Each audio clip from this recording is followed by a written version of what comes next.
Hi, I'm Ritesh from Sophos Technical Support, and today we are going to see how Sophos partners can do the endpoint deployment using the blank installer for the customers they are managing. The blank installer can be downloaded from the Sophos partner dashboard and does not have any customer identifier in the embedded configuration area.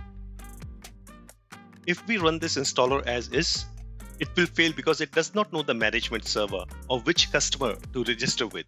It must be used with the information provided in the customer CSV file.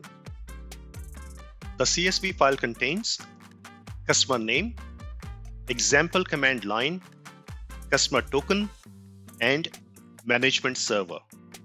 You can use the example command line that is included in the CSV to install the endpoint software. This command can also be used if you are doing a scripted deployment.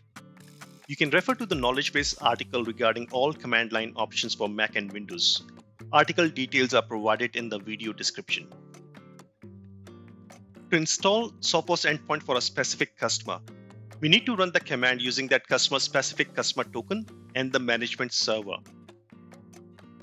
Partners can also select the products that they want to install by altering the products argument.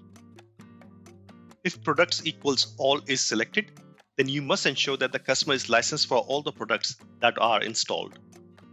Let's launch Customer's Dashboard from Partner Portal. As you can see, it shows no managed endpoint. We will run the example command as contained in the CSV file for this customer to install Sophos on a Windows 10 machine. To do this, go to admin command prompt and paste and run the example command.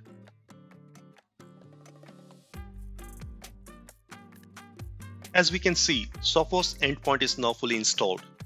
If we now go to this customer's dashboard again, we can see this customer now shows as having one endpoint which we just installed. Thanks for watching this video. Any documentation links that we have referenced are present in the video description. If you found this video useful, be sure to hit the thumbs up button on Sophos TechBits and post your questions on community.sophos.com.